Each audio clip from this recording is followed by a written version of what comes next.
Hi guys, welcome back to my channel. எல்லாம் எப்படி இருக்கீங்க? ரொம்ப நல்லா இருப்பீங்கன்னு நம்புகிறேன். இன்றைக்கி ரொம்ப முக்கியமான நாள். முக்கியமாக சிவனை வழிபடக்கூடியவங்க, சிவனை இஷ்ட தெய்வமாக வச்சு வணக்கக்கூடியவங்களுக்கு ஒரு மாபெரும் திருவிழான்னு சொல்லலாம். அவங்க ஊரில் நடக்கிற திருவிழாவும் தாண்டி, தீபாவளி பண்டிகையும் தாண்டி, பொங்கல் பண்டிகையும் தாண்டி மிகப்பெரிய அளவில் பிரம்மாண்டமாக கொண்டாடக்கூடிய திருவிழாவாக இருக்கக்கூடியது தான் திருவண்ணாமலையில் இருக்கக்கூடிய மகா தீபம் பெரும் திருவிழா.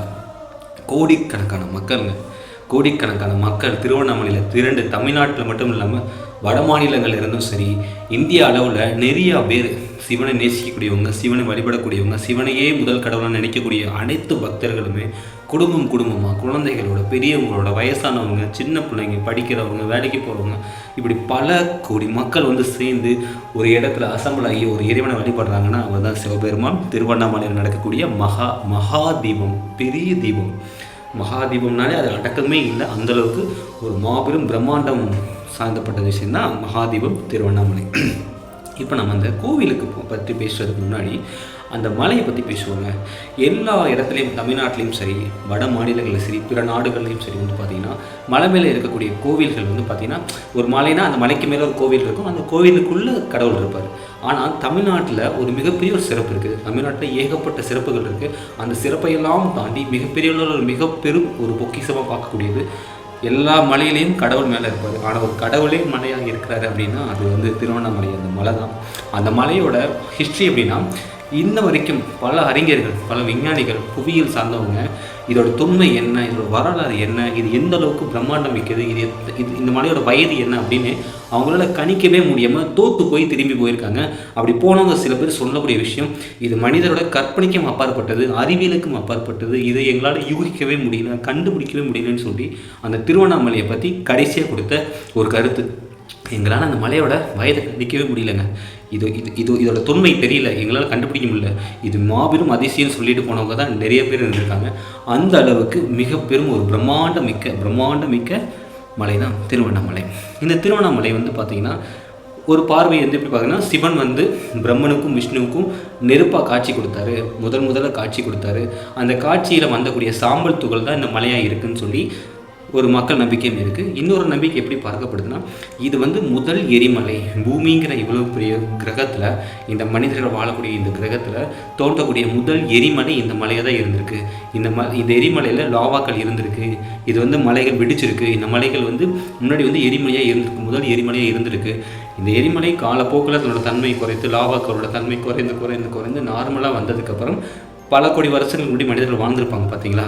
இதை ஒரு தெய்வீக பார்வையாக பார்த்து அதற்கு மேலே ஒரு தீபத்தை வழிபட ஆரம்பித்தாங்க. அதோட தொன்மை தோற்று போகக்கூடாது, தேய்ந்து போகக்கூடாது, அதோட வரலாறு மறைக்கப்படக்கூடாது அப்படிங்கிறதுக்காக அணைந்து போன ஒரு எரிமலையை பல லட்சம் ஆண்டுகள், பல ஆயிரம் ஆண்டுகள் பார்த்திங்கன்னா தீபம் ஒவ்வொரு ஆண்டுகளுக்கு ஒரு முறை தீபம் ஏற்றி அதை வழிபடவும் ஆரம்பித்தாங்க.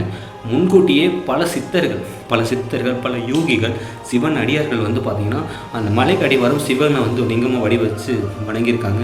பல தெய்வங்கள் இங்கே சிவனை வழிபட்டு போனதாக நிறையா புராணங்கள் இருக்குது.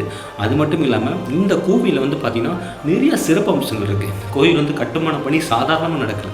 இந்த கோவில் கட்டுவதற்கு பார்த்திங்கன்னா, நார்மலாக ஒரு ஊர்லேயோ இல்லை ஒரு நாட்டில், ஒரு மாநிலத்திலேயோ, ஒரு மாவட்டத்திலேயோ புதுசாக ஒரு கோவில் கட்டுறாங்கன்னா வச்சுக்கோங்களேன், அதுக்கு கூலி கொடுப்பாங்க. ஆனால் இந்த திருவண்ணாமலையில் கொடுக்கப்பட்ட கூலி என்னென்னு பார்த்தீங்கன்னா, திருநீர் சிவன் அடியாரில் பாதத்தில் வச்சு வழிபட்ட திருநீரை தான் இந்த கோவிலை பார்த்திங்கன்னா கூலியாக கொடுத்துருக்காங்க.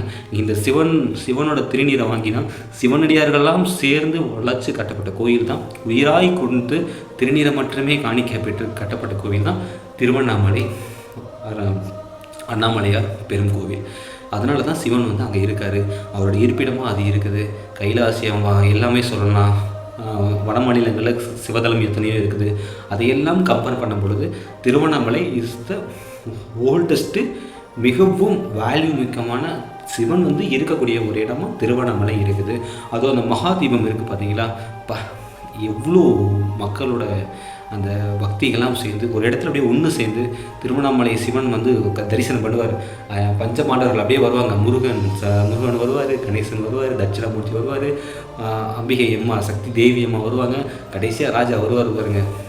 அதோட அந்த அந்த அந்த ராஜாவோட வருகையை பார்க்குறதுக்கே இந்த மனித பிறவி பார்த்தாதுங்க. அப்பேற்பட்ட ஒரு புன்னகை முகம் அந்த சிவனோட முகத்தை பார்க்கும் பொழுது அப்படியே கண்ணில் ஒத்திக்கலாம்னு சொன்னாங்க பார்த்தீங்களா, சின்ன பிள்ளைகளை நம்ம அழகாக மேக்கப் பண்ணி அழகாக வச்சுருக்கும்போது அப்படியே உடனே கண்ணில் ஒத்திக்கலாம் போல இருக்கும். அப்படி அந்த மாதிரி சிவனை இப்போ பார்த்தா கூட, அந்த ராஜவேஷத்தில் பார்த்தா கூட அப்படியே கண்ணில் ஒத்திக்கலாம். அந்த அளவுக்கு ஒரு பேர் அழகாக சிவன் வந்து காட்சி கொடுப்பாரு.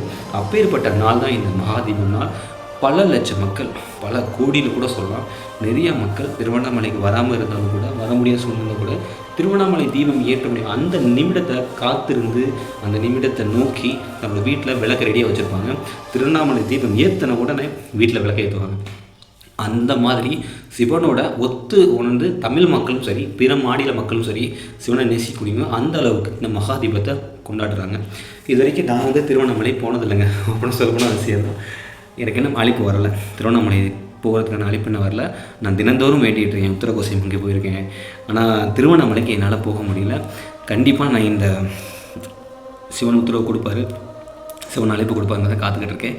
என்ன மாதிரி நிறைய பேர் திருவண்ணாமலைக்கு போக முடியாமல் இருப்பீங்க. அந்த மாதிரி நம்பருக்கு இருந்தால் கீழே கமெண்ட்ஸில் கமெண்ட் பண்ணுங்கள். மேற்கொண்டு திருவண்ணாமலைக்கு போனவங்க அந்த கோயிலோட சிறப்பு என்ன, நீங்கள் பார்த்த ஏதாவது ஒரு நல்ல விஷயம், இல்லை உங்களுக்கு நடந்த ஏதாவது ஒரு நல்ல விஷயத்தை கீழே கமெண்ட் பாக்ஸில் கமெண்ட் பண்ணுங்கள். பார்க்குற மக்களும் தெரிஞ்சுக்கணும் இந்த திருவண்ணாமலை கோவிலை பற்றி, நம்ம சிவனை பற்றி வரலாறு என்ன, அவரோட புனிதம் என்ன, அவரோட நல்லது என்ன, அவரோட பக்தி என்ன, எல்லாமே வந்து பார்த்திங்கன்னா கீழே கமெண்ட்ஸ் படிக்கக்கூடிய மக்கள் தெரிஞ்சுக்கிட்டும். இந்த வீடியோ பார்க்கக்கூடியவங்க திருவண்ணாமலைக்கு நீங்கள் போயிருந்தீங்கன்னா உங்களோட அனுபவம், நீங்கள் பார்த்த ஏதாவது ஒரு சுவாரஸ்யமான விஷயம், நீங்கள் எதிர்பார்க்காத நிகழ்வு ஏதாவது நடந்திருந்தால் கமெண்ட் பாக்ஸில் கமெண்ட் பண்ணுங்கள். திருவண்ணாமலையில் நடக்கக்கூடிய இந்த மகாதீபத்தை பற்றி உங்களோட கருத்து என்னங்கிறதே கமெண்ட் பாக்ஸில் கமெண்ட் பண்ணுங்கள். இந்த நாள் மகாதீபம் நாள், சிவன் வந்து ஜோதியாக காட்சி தளிக்கக்கூடிய நாள். இந்த நாளை எந்த சிவன் பக்தர்களும் மிஸ் பண்ணவே மாட்டாங்க. கண்டிப்பாக இந்த வீடியோ பார்க்கக்கூடிய நிறைய பேர் சிவன் பக்தர் இருப்பீங்க, நானும் அதில் ஒரு ஆள் தான். அந்த ஜோதி ஏற்றுவதற்காக நான் ரொம்ப காத்திருக்கிறேன். உங்களைப் போலவே நானும் காட்டு கொண்டிருக்கிறேன் அந்த தீப ஒளியில் காட்சி தரும் சிவனை பார்ப்பதற்காக. இனிமேல் ரொம்ப நாள் எதிர்பார்த்த நாள், வருடத்திற்கு ஒரு முறை வரக்கூடிய மகா தீபம், ஜோதியாக காட்சி தரக்கூடிய சிவனை காணக்கூடிய நாள் இந்த நாள். இந்த நாளை யாருமே தவற விட்டுறாதீங்க, ரொம்ப புனிதமான முக்கியமான நாள். எனிவே, எனக்கு தெரிஞ்ச பற்றி சிவன் திருவண்ணாமலை பற்றி நிறைய ஹிஸ்டாரிகள் வரலாறுகள் ஏகப்பட்டது இருக்கலாம். பட் எனக்கு தெரிஞ்ச விஷயங்களை நான் மேலோட்டமாக தான் இந்த வீடியோவில் நான் ஷேர் பண்ணியிருக்கேன். கோயிலுக்கு போனவங்க அவங்க நடந்த அனுபவங்களை நீங்கள் மறக்காமல் ஷேர் பண்ணுங்கள். ஸோ சிவனை பற்றி உங்களோட கருத்து என்ன, சிவன்கிற ஒரு மாபெரும் பரம்பொருள், உலகிற்கே படியிழக்கக்கூடிய பரம்பொருளை பற்றி உங்களுடைய கருத்து என்னங்கிறது நீங்கள் சொல்லுங்கள். மகாதீபத்தை பற்றி உங்களோட கருத்து என்னங்கிறது கீழே கமெண்ட் பாக்ஸில் கமெண்ட் பண்ணுங்கள். மேலும் இன்னொரு நல்ல வீடியோவில் மீண்டும் உங்களை சந்திக்கிறேன். விடைபெறுவது உங்கள் கார்த்திக். வாழ்க தமிழ்.